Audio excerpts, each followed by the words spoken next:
Hello and welcome back to Tommy's Top Picks Weekly Roundup Podcast, episode 51. I'm your host, Tommy, joined by John. How is it going? Good. We had a day of games. Yeah, live and in person. Yeah, well, not live, but in person. Well, yeah, okay. Live for us. we're live with each other. So we had a fun day of games. We just wrapped up. You will see the videos coming out this week. Our main topic this week is going to be the fun of games and just how you need to remember games are fun. Yep. And you play them to have fun. Yep. And we played a couple of very cost-effective games that are very well done, very fun to play, and not very expensive to get into. So if you are into like one main game, like Flesh and Blood, like we are, you can sometimes get the itch to play other games, but a lot of other games can be very expensive.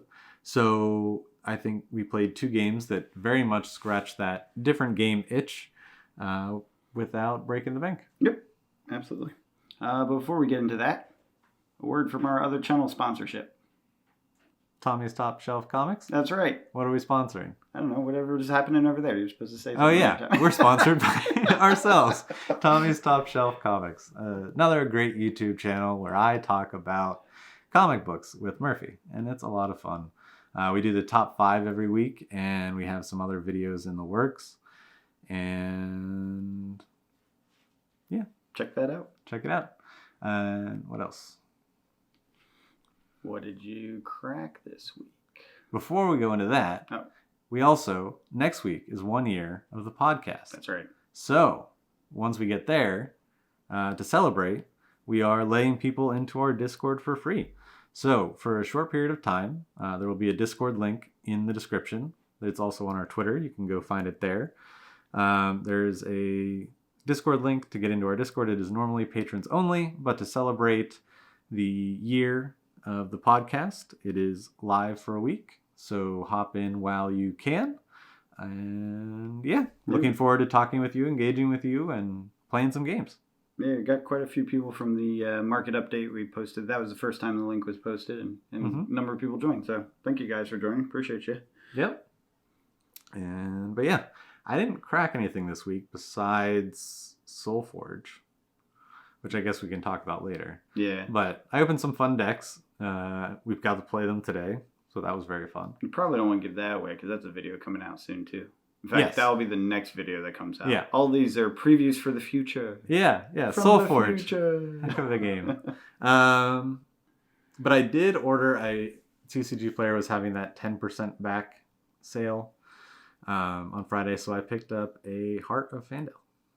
Oh, nice. So I have been itching for one. I'm thinking about playing it in my Arachne, which could work.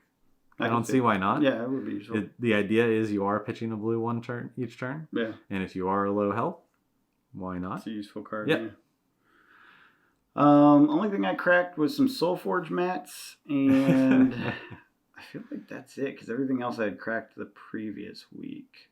I didn't buy anything for TCG player, which I was actually surprised. I went to shop, and there was nothing that I was really dying to get. Nothing that I was like, oh, this might be cheaper later, or I have this coming. Yeah. I can get this somewhere else, or whatever, right? Like, it wasn't a big sale for me, even though I wanted to spend money. I just wasn't feeling it. The Pokemon prices are higher than they have been, so that was the big one. That I was like, oh, I'll buy a case then. But the cases had gone up recently, which I think happens around those discounts often. Yeah.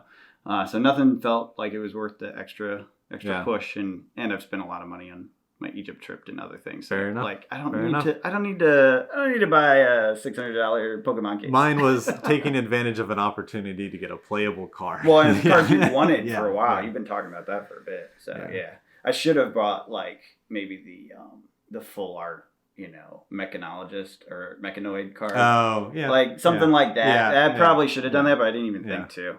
Speaking of those cards, man, they are going up. The freaking, I don't know if this is leftover change from mini market update. Yeah, just out of notice, the full art weapons and stuff. Yeah, they're over 100 now. Hanabi? Yeah. It's like 100 and something. So I don't know if this is just a random they situation. Are going to come down. I think they are. They will. But I remember UPR, they didn't really come down. Right. The Marvels, they went up. Yeah. And then they came back to where they were in the beginning. They didn't really come down. So I don't know how that's going to end up playing out, but it's notable. Hanabi's really the only one. Yeah, the bow was over 100, which I thought was strange. I guess the Azalea, I mean, there's people are really the Azalea excited about it. They have their fans. Yeah, she has their fans. She has her fans. And then the other thing that was intriguing was this Emperor is back over 1,000. So we got that. Crazy. Anyways. Emperor's heck of a card. Yeah. I can't believe it's over 1,000. I'm never going to get it. Makes me sad. Anyways. Anything else that you cracked? Nothing? No.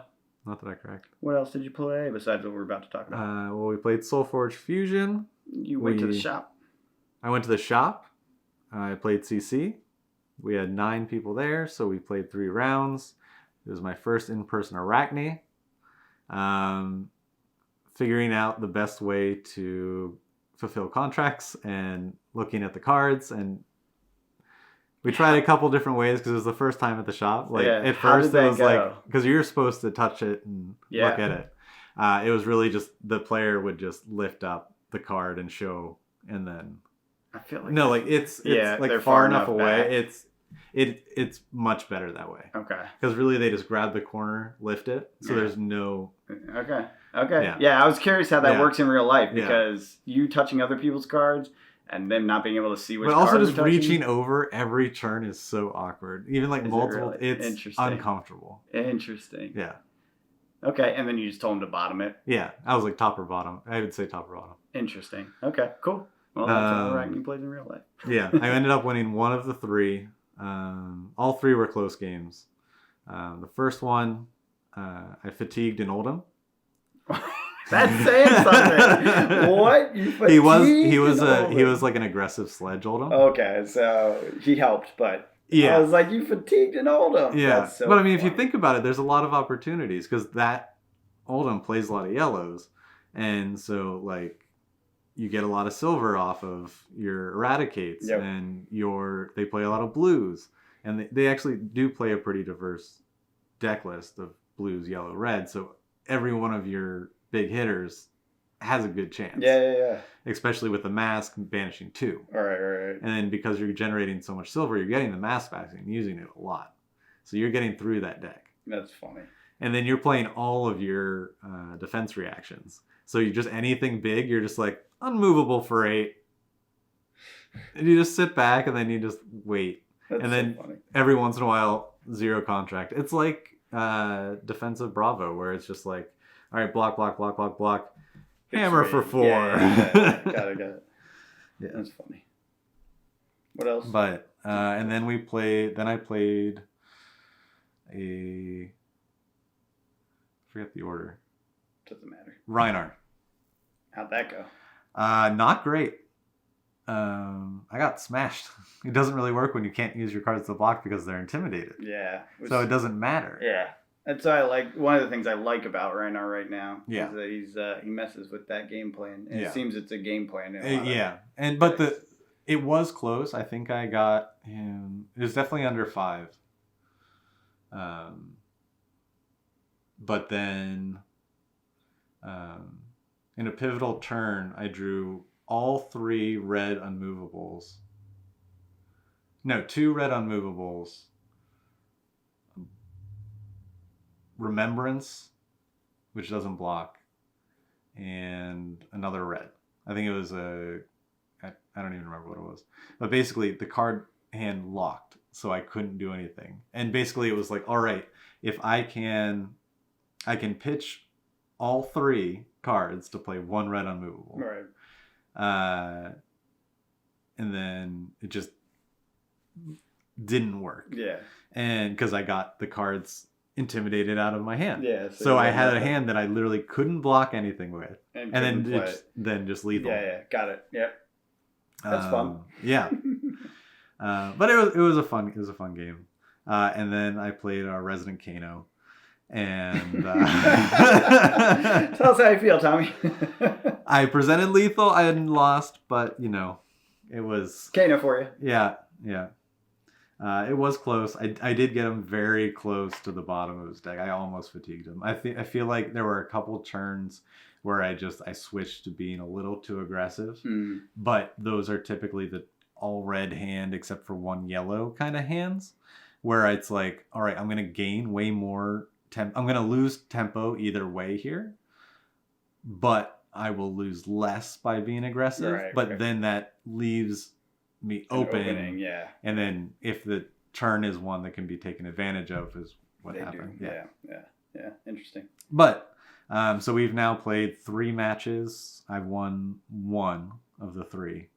So feeling pretty good. Like on new hero taking on experienced Kano player. I feel like 1 out of 3 is not bad. That's not bad. Yeah. I got to play some. And you can very easily get 3 AB. Yeah. Yeah. Yeah. The key to playing Kano well is knowing how to overcome a 3 AB situation. Yeah. Which is not easy. Yeah. I can't do it. It's like a pitch stack mentality thing that I just don't have. I played that OTK Reinar. I really enjoy it. It feels like Reinar should. It's not a top tier, but I have had fun playing it a lot. Absolutely. That's pretty much it. I didn't even bother with any of the other decks. Fun Reinar deck tech. What? Trade in. Okay. From Uprising. Yeah, I know it. Discard a card. Brainstorm deck. Discard a card. Discard a 6. Okay, interesting. Maybe I don't know it then. Why trade in? Yeah, so it's an attack with go again, discard a card. Oh. Draw a card, discard a card. Oh, I was thinking cash in. Yeah, no. So was it swing for something or was it? It swings for like 1 or 2. Or like red is 3 or... That's terrible. But think about it. You're playing that for 0. Go again. And then you have to discard a card Which after drawing a card, which allows you to intimidate. Yeah. Okay. Yeah, I guess it's not. So it's a card cycle. Yeah, it's not terrible. Yeah. And there are other things that benefit. The problem is when you need to draw a 6 attack on your discard. Right. Yeah. It's another RNG. Yeah, but still, not my favorite. That's what Reinar is. It is. It is. Anyways. On to the main topic. Yeah. Anything else you played besides what we're about to talk about? I'm trying to think. Marvel Snap, I hit level 1,000. I broke level 1,000. You still like it? It's so much fun. I've been talking to different people about it. A lot of people are trailing off. I'm not. No. Like, I have trailed off from what I was playing. I think that's what happens. People get off for a while and then they come back and get back into it. That's what it seems like. Which is good. That's a good game. Like that's well done then. Yeah. Also, fun fact, I found out if you go to settings, they enabled a 60 FPS mode. It's beautiful. Oh. It's so smooth. Like if your phone can handle it, it's a very nice looking game. Cool. It's all about the art. Yeah. And they're starting to introduce a lot more variants with some of my favorite comic book artists. So that's always fun to see. That is good. That's what I'd heard about the new art people were talking. That's actually, I think that's what got people back in. Yeah. Was new art. I mean, I really feel that's the whole of the game. The mechanics of it are fine and gameplay is fun and simple and that's all good. But it's the art of the cards is what makes it, because that's your reward, right? Yeah, right. So it's like, if you don't really care about any of the art, then the game has minimal driver for you, right? Collecting the cards. Besides just a competitive side. Yeah. From a collection side, it's the art. Yeah, and that's really your tier driver. Yeah, that's and then you're upgrading how they look. That's what's pushing you to the next tier. Yeah. So, very interesting. Yeah. Early days yet. We'll see how that all plays out. Yeah. All right, main topic. What do you want to talk about first?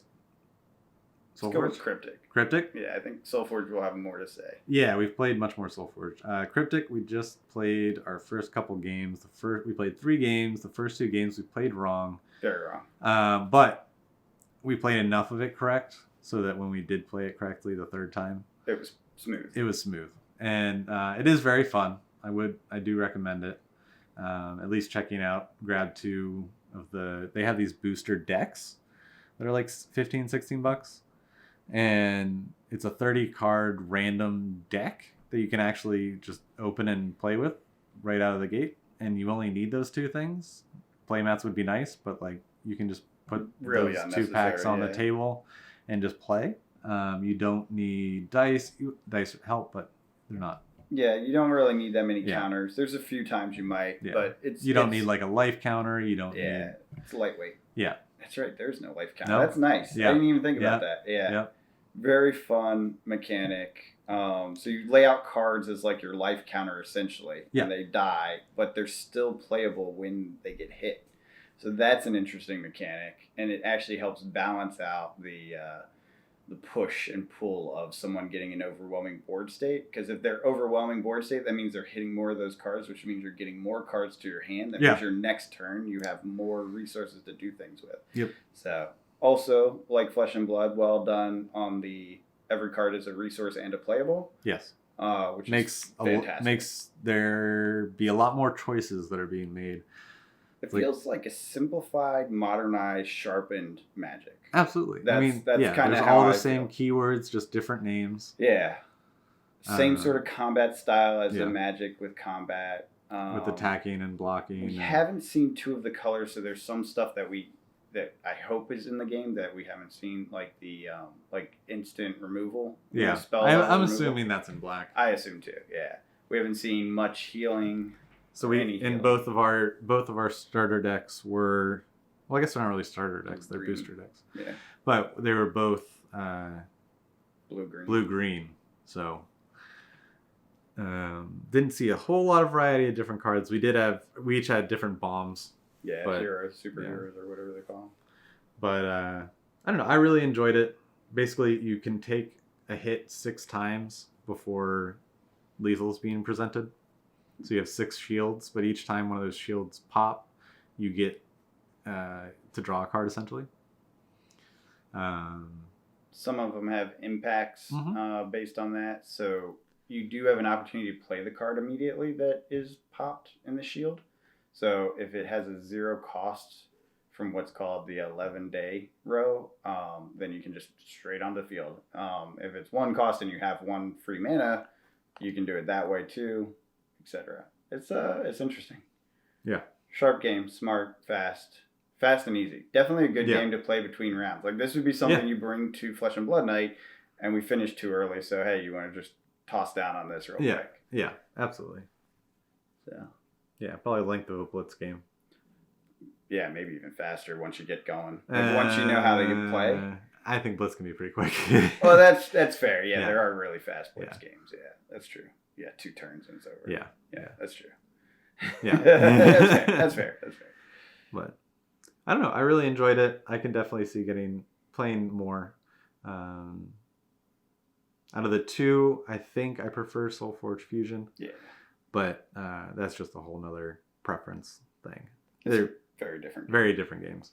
I feel like Cryptic is a very fun Magic version of Magic because it has the resources, but it's kind of fixed because of, like what John was saying, Flesh and Blood. Each card is playable, but also a resource. So on the bottom of a card, it has the colors that it can create. Some only create blue, some only create green, one of the colors, or they create 2 colors, or they create colorless. And so deciding which cards to use for those are cards that then you can't play later. So unless there's some kind of special interaction cards. Yeah, there. But then you also need to figure out which creatures, where your ramp is, what your mulligan style is going to be like. Because I do really like how they do mulligan. Basically, you draw 6 cards, and then you decide what cards you don't want in your hand. You put them in the bottom of your deck in any order, and then draw that many cards. So you can kind of decide how much risk you want. And then if you see a card you really don't want, you just put that at the very bottom of your deck. Yep. So, and then when you hit it, you remember, oh, we're at the bottom now. But I don't know. I really enjoyed it. Some of the keywords were a little confusing. But, I mean, we've only played a couple games. Yeah. I feel like we all... normal. Yeah. And then... the keywords they have, it's basically just Magic. Like you have, for flying in Magic, you have sidestep, which just can only be blocked by other sidesteps. And then what was the haste? Toxic is the death touch. And Engage. No. No, something like that though. Yeah. I can't remember. Ravenous was one of them. Ravenous is like a cleave. Oh, okay. What was the one that Menace? There was a Menace one. There was a Menace one, but I think it's just written out. No, there's something to it. Is there a keyword to it? Yeah, I can't remember what it's called, but yeah, handful of them. Yeah, very much like Magic, faster, easier. I do actually, now that we've played a couple games, I feel like I want to get a booster box and do a draft. That'd be cool. You know, just to see how that goes, because the mana curve is way shallower. Yeah, you know, you're not worried about 7. Yeah, we were talking about like how much mana you feel is enough. I got my deck's a little slower, a little bit bigger. And 6 felt like a good number, maybe 7. Tommy was feeling fine by 5. Yeah, your deck was faster each time. Yeah. So, anyways, I think it would be fun to try a couple different formats with that. Absolutely. I think Constructed would be a lot of fun, but I need to understand more about the game before that. Yeah. Do you know if there's deck limitations, like how many you can have? Yeah. There are rules. I did see them when I was skimming through the rules. There's a section on how to build decks and stuff, so there are rules around it. I just don't know how it works. Yeah. So I'll have to check that out. Let us know in the comments. Yeah. Let me know in the comments if you know a good online way or place. I mean, obviously TTS, but like group of people that play. Because I'd like to play some more games. I think I'd like to play more games, and Tommy will like to play more games. So I should go find other people that want to play more games. So if you know anything about or if you want to play games with us, jump in the Discord. Hop in the Discord. The link is in the description for a short period of time. Hit me up on our Discord. And hit John up on the Discord, and we'll play some Cryptic. Yeah, totally. Anything else you want to say on Cryptic? Or? No, I think that covers it. Art's cool, but we cover that in another video. Go check that out. Yeah. Mm-hmm. The other game we played today was Soulforge Fusion. It's fun. It's a ton of fun. I really enjoyed it. Obviously not as much deck crafting capabilities as Cryptic. And why is that? Because there's only 2 halves to a deck. That's right. You open them by the half deck. Sort of. You actually open them by 4 half decks. Yeah. So you open them by the half deck. Yeah. Yeah. Yeah. But I don't think you can get them in single half decks. Correct. Okay. I was just making sure because I actually am not 100% sure how many products there are for this. I've only seen the 2, the starter kit and the booster kit. Yeah. So I was like, is that true? But yeah, booster kit comes with 4 half decks, each color. We talk about this in the video that you will see soon. Yeah, that Tommy and I put together about a Soulforge opening. I also opened one which came out Friday. That was my first impression of it, but now I've gotten to play a little bit, so I feel better of it. Tommy likes zombies. No one's surprised. Surprise. Zombie swarm, let's go. But yeah, so I was playing a zombie purple and red deck that had a bunch of beasts, had a bunch of zombies, some fiends. It was a lot of fun. That's it? That's all you got to say about it? That's all. That's all I had to say about Soulforge. We can move on. We can end the podcast now. Podcast over. I don't know. It's a very interesting game, and I really like how there are time restraints kind of built in, so it can't just go forever. There is a lot of thinking involved and a lot of math involved sometimes, but in a fun way. And I really like how there are different lanes, and you can kind of manipulate your game style by what creatures you have out. And like in my deck, I had some mobility, so being able to move key creatures to safety or to an open location or to become a blocker, kill something that wasn't ready to be engaged with, kind of ordeal. I do really like also playing it on TTS because some of it's automated. Yeah, that's so nice. And I think I would get it, but it's just fast. There's human error. Yeah. Once you get perfect. it, well, there's a couple things. And there's ways to check as you go. It's not a so big it's deal. not actually a big As deal. long as you don't get too far away from it, you'll find it. Because then you shuffle up your discard anyways, so it doesn't matter what order you put them in.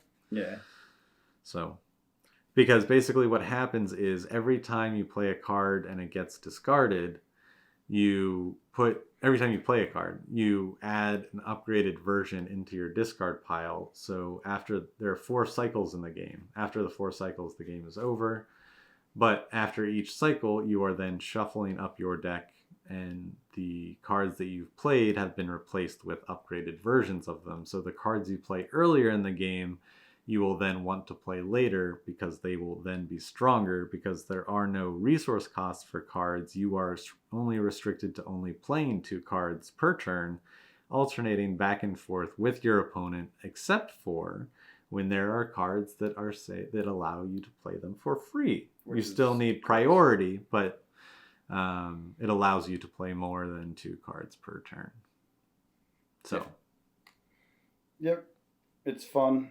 The lanes thing is interesting, though not as engaging as, say, your sorcery or Genesis, where the grid is like tactically super important, you know? Sure. There's more depth to it. Yeah. There's less depth on the tactical movement component on that, but I actually think that's good. It's a very unique experience. I will say that, which I like. It's very gracefully designed. When your deck runs out, that's the end of a phase, close to running out. You still leave like 1 hand in it. And it forces you to think both immediately and long-term strategically, because everything you do now has an impact on how your end game will go based on what you're upgrading. And things that have synergy now may or may not have the same synergies later, but they're usually more enhanced versions of the synergies. So the more you understand your deck and know how the upgrade paths go, the better you're going to be at it. Yeah. So there's a lot of depth to learn in any given, fused deck. There are like powerhouse halves, which if you can find 2 really good halves, you can have a really competitive deck. But then the mastery of it is still thinking both ahead and current and figuring out how to balance those 2 needs so that you can get to the end and win. I think that's part of what happened in my game, and I won't give it away, but I think it burnt out. I went too hard, too fast, and then Tommy swung back. Very swingy game. Yeah. Oh, absolutely. It goes from board fill to nothing on the board, swinging for 30. Yeah. Nope, everything's dead, all sorts of stuff. Or you're ahead by 60. No, you're not. You're ahead by 10, like things like that happen quite a bit. It was very fun. Yeah. Yeah, I am thoroughly enjoying it. Tommy's going to make a sick deck with green and his purple. Yep. And that's going to be too much health gain. And I will not play him. I can't wait to. I played most of that game. I was over 50. I know. I can't, but that's why I was so impressed that I got you down to 36. Yeah. Because I was like, you were at like 67 or something. I managed to get you down to 36. I was like, all right, you did something. That feels good. Yeah. But no, your deck was gross. Yeah. Yeah, I've yet to find good halves. In my classic John fashion, I have no luck. So I've opened, 4 different 8 packs. Yeah, so that's how much I've opened. And I have terrible luck. And so I didn't pull the Fable, Tommy. What a shock. Surprise. Yeah, right? One of our friends pulled, I think they're called legendaries or something. Yeah. If you know what that is, tell me in the comments, because I don't know what that is. But apparently it's a particularly rare card that's really powerful and has like too many abilities on it or something. I don't really understand, but it's supposedly really good. And so he's all in now. He loves the game. Because that's what he pulled. Yeah, and I'm like, man, I want to go buy some more packs and like try to get some decent stuff. Because my side was, so I played the robots, the blue. They're kind of armory and upgradey. They allow you to upgrade midstream, which is sweet. You get to your high power fast. And then I played zombies with it, and it was pretty good. Like I felt pretty good about it. It did a decent job, and I played it fairly well. But at the end, I ran out of gas. I was pulling hands with nothing but tier 1 cards, and that was a sad state to be in. Not where you want to be. No. So. I have this really gross one called Soul Leech. I think that's what it's called, right? Yeah, something like that. Yeah, it was terribly bad. But basically what it does, here we go. It is Soul Reap. So it deals damage and I gain health. And then if I have a beast, it does it again to the player. Yeah. And correct. So the gold one, I'm getting like 14 health and dealing 7 damage to a minion and 7 damage to the player. Yeah, it was gross. Gaining 14 health is pretty solid. It's like huge. Towards the end of the game. Yeah, that's a swing. Huge. Yeah. Because that's a 21 damage swing in one card and 7 damage to a creature. Yeah, talk about swingy. Swingy game. But that's like that's you setting things up in the early game, because there are games where I'm not even going to see Soul Leech. Yeah, that does happen. Because you can put cards in your deck and there's some game, because there are 5 cards at the end of each round that you do not see. Yep. So you may see it at the end of the game, but then it's not worth playing because you have a gold something or other, and then just still your bronze Soul Reap. Yeah. So I don't know. I think there's a lot of replayability with it. Yes. And then it's very relaxing. Not relaxing. So. Yeah, but it's a nice game. More casual. Yes. For sure. You can be more laid back because there is more just, you have less control over the deck, I guess. It's playing what's in front of you instead of like thinking ahead in such a way that you feel taxed. Right. And I don't think, like, there is a think ahead strategy level for what things you want to upgrade, but you're not necessarily going to see them again. So you know that. So you're not as intently bound by the decision, if you will. Right. Right. That makes sense. So, yeah. That's been fun. Trying to think what else about that I want to talk about. It requires far too many tokens. The playmats are great. The playmats, paper playmats, no. No, find the playmats, the real playmats. Yeah, they're good. Those. They're well worth every penny, and they're not expensive. I think they were only like $15 or something. Oh, that's not bad. Yeah, they're really, really affordable. And but man, get a brick of dice because you're gonna need it. You are gonna need it. Yeah. At the end of the game, at least one of the games, it was like, I can't even remember. You had so many dice on those cards. Like somebody had like 21 attack or something. Yeah. It was insane. My what is it? I don't remember, but it was wild. My hero. Oh yeah. On cycle 3, you may play a mindless zombie minion. Give your minions +4. Gross. It was so gross. And then Army of the Damned, play up to 1 zombie brute minion in each lane. Yeah, it was terrible. I hated it. She's my favorite. I hated it. You know what's funny? That would have been different if the order was the opposite. Like if I had gone second instead of first or whatever it was in reverse, because then I would have been able to do that bomb after you did that. And it would have killed them all. Yeah. It was just the order. That was my last chance to do that, so I did it. Oh, so fun. So fun. Yeah. They did a good job. Very well designed. Oh, absolutely. Very fun game. Let us know. Have you played Keyforge, which I think is the predecessor to this? Mm-hmm. I believe it is. Is it anything like Soulforge? Is this something that intrigues you as a Keyforge player? And what are the differences? I feel like they did a good job, but I don't know the differences. This is the first time I've delved into this area. I think I had one of the Forge games, but it was like one of the like standalone, here's pre-con decks and how it played. You know, like you don't even add to them. Right. I don't remember what that was called. Warforge, something. I don't know. I'm enjoying this. I definitely want to play a lot more. I'll probably pick up a couple more booster kits. So right now I have the 8 half decks, so 4 decks. But I'd like to get a couple others. Find maybe another. I really want to find like a green swarmy deck.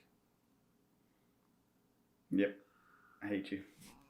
Because there's my one is more like a giant pokey spelly magey green, which is weird. So like not all my decks were great. No, not all were, but you had more than a few, so that's enough to make some good, fused decks. Yeah. I would say pretty mediocre all 8.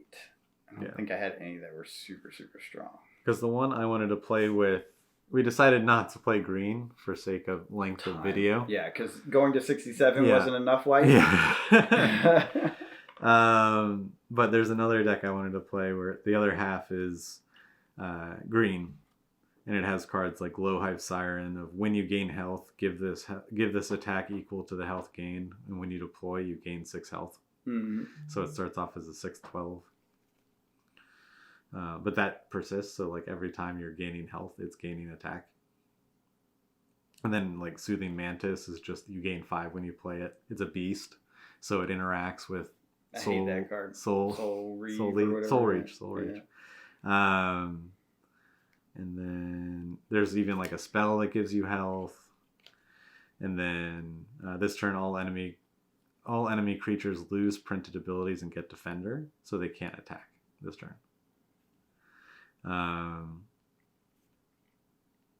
Unopposed, you gain 5 health, which usually there's a lane you're unopposed.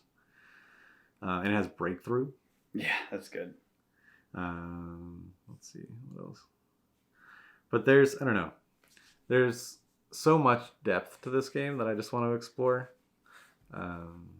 And they are planning on coming out with other sets, right? Yeah, I believe so. Yeah.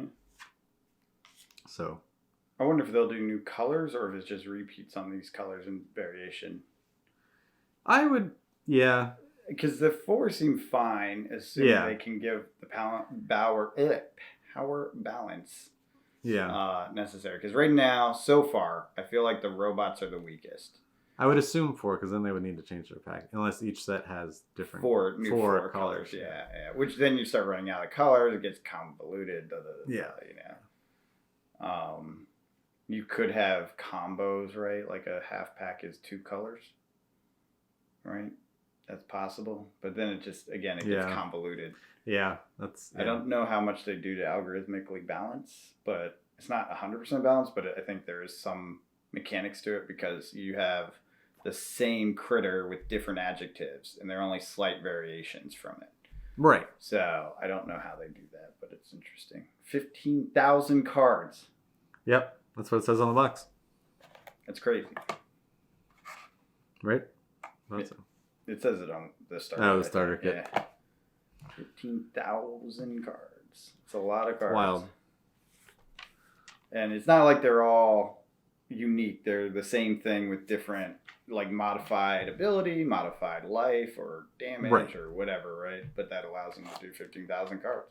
Right. Which means you're going to have a lot of variety from half-pack to half-pack. And getting a bunch of them, you'll have a lot more to go to. I mean, that's what I want to do. I'm going to go and buy, I don't know, 5 or 6 of them and just, like, go through them all, find the ones I like, the rest I'll shelf, you know, or do something with. I don't know. That's the one downside, though. Collectability. Yeah. Hard to prove that a card deck, whatever, is better when you can't craft the deck, right? Unless you're going to run your half decks through tournaments to give them XP, because they do track it all online, which is pretty sweet, then there's no validity to you saying this half deck is great. Even if you showed everyone, they're not going to necessarily believe it unless it's had some wins, right? YouTube. Prove it on YouTube. I guess there's that. And be like, and this half is for sale if you'd like it.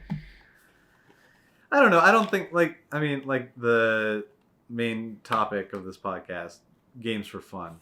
I think this is very much a games for fun. Agreed. Game. It's not a collecting game. It's a for fun game. I could see it taking off and some, like, a sealed box. Not open, but like a sealed, what are you going to get booster 5-6 years from now is probably worth $40. Nah, I don't know about that. What? You think? You don't think it's worth twice as much? Nah. 5 years, if there's like 6 different versions of these sets, you don't think the original one? But it's so random, so you could get just garbage in there. Right, no, but just the idea of getting cards from the first set, halves from the first set. Maybe. Yeah, I could see that, but I still... And I'm not saying it's going up like crazy, I'm just saying... For this, I wouldn't collect sealed product. I'd actually look to try to get the good halves, because the good halves will probably hold up longer, unless they power creep it. Sure. Which they probably won't power creep it, because it doesn't seem like you need to. Right. No, I mean, I think this is going to be a fun with your friends game. Yeah. Kitchen table game. Yeah, I don't see it as a collectible or a sellable or tradable game in that way at all. Although apparently for Keyforge, there were half decks that got pricey. People were selling for several $100 or whatever because they were really, really good, you know, which 1 out of 300,000 printed or whatever are really good, or however many it is, right? So, it's interesting. Yeah, no markets to update on SoulForge, I doubt. No weekly SoulForge update? No, I don't think that's going to happen. Nor with Cryptic, although Cryptic does have some cards that are really valuable. Really? Yeah. They have like $300 cards already. Holy moly. Yeah, well, it's because the Kickstarter and the Alpha and the Kickstarter, whatever it was, the early sets, they had limited run, right? Yeah. They didn't get massive support like some other games, right? They got some support, but not a huge amount, so they're rare. Yeah. And they're good. Like, you saw some of our Yeah. bombs, right? Yeah. Imagine a pristine, like, full art alpha version of that. Yeah. People are like, oh, yeah, I want that. Yeah. So they do exist. They are expensive. The early stuff, the price did come down. I think we talked about this last week or the week before, and I did look afterwards. And some of the early stuff, the price is very reasonable. I think it's under $200 for like the Kickstarter box or Alpha box or whatever they were. There was Kickstarter.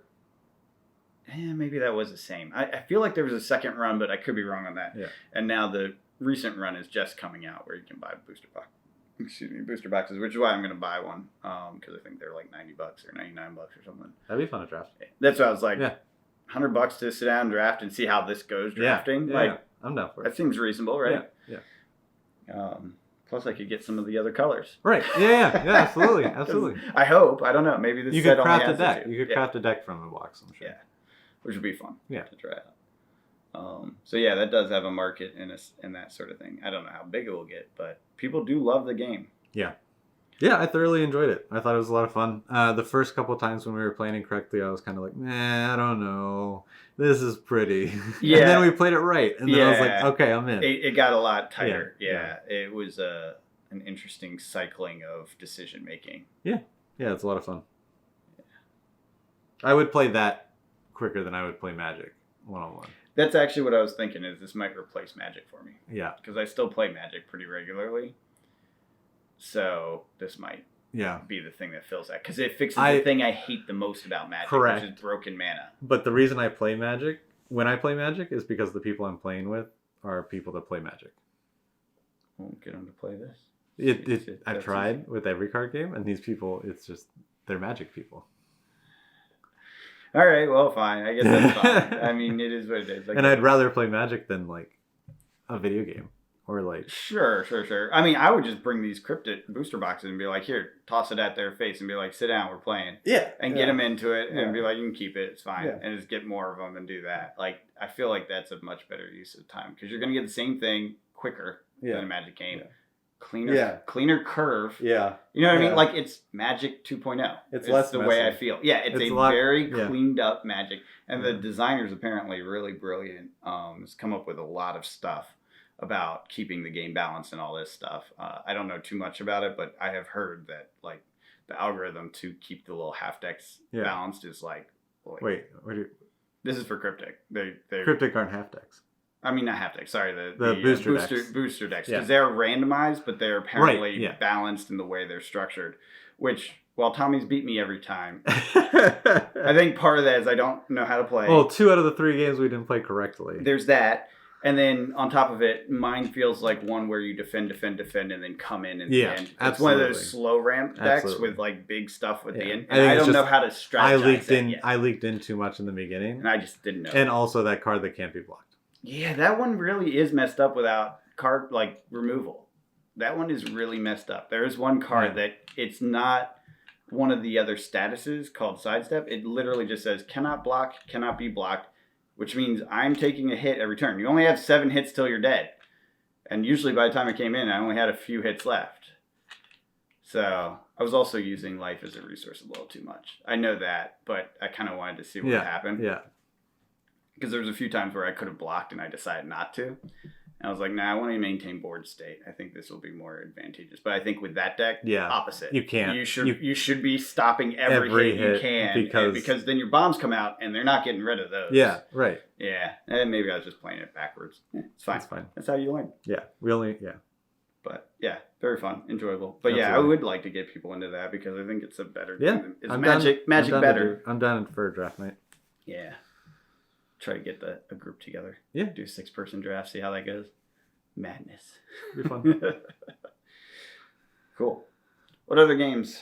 I got the Kill Team starter set. Yeah. So I think I might document my journey on putting that together because that's going to be kind of the tabletop game that I'm focusing on. And I thought, what better place to start than the starter set? I picked up I forget how you pronounce it. Kaluith? It's the one with the Tau Pathfinders and the Sisters of Battle kill teams. But I don't know, there's just a lot of, from what I've been reading, they are two of the most powerful, like, meta Busted. Yeah. Your red deck go burr. Yeah. And so I was like, let's not start there. And it's also like a lot of very much decisions and building. Like when you're actually painting and building the models, it's called what you see is what you get. So if they have a plasma gun, they need to have the plasma gun. And I don't know all of the like nitty gritty yet. Makes sense. And the starter kit is put this piece on this piece, put this piece on this straightforward piece, and then defined. This is your team. Yeah. And then so they kind of give you two teams, and then you don't have to make those decisions.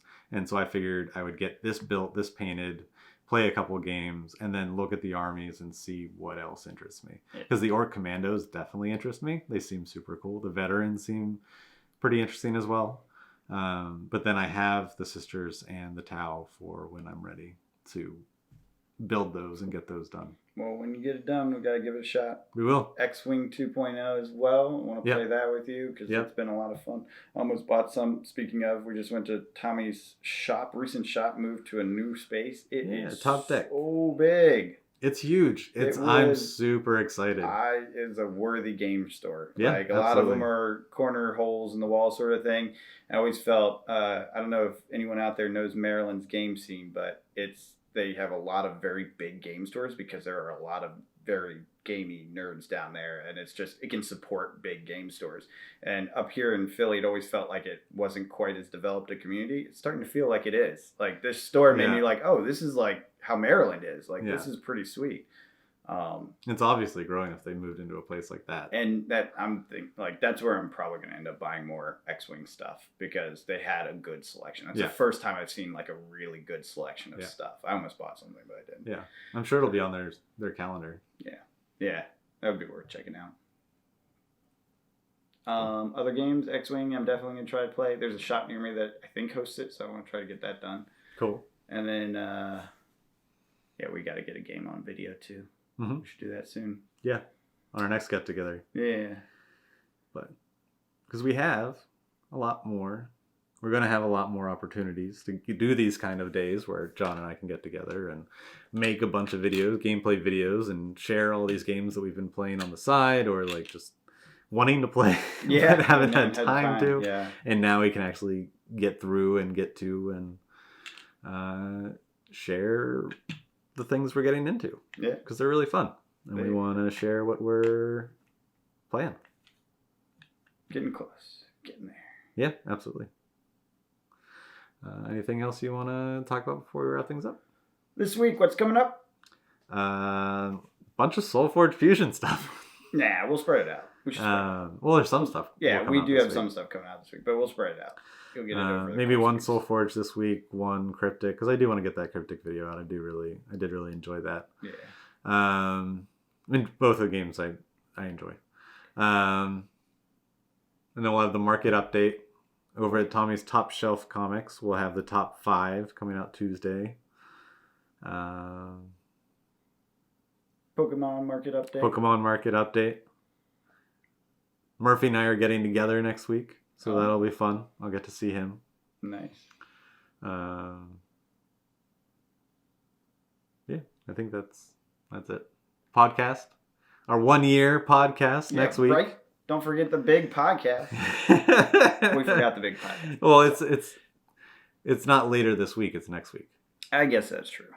Because it's Sunday. And it's next week.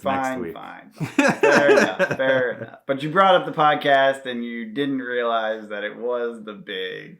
So until our 1-year podcast, we will catch you guys later. Have a good one.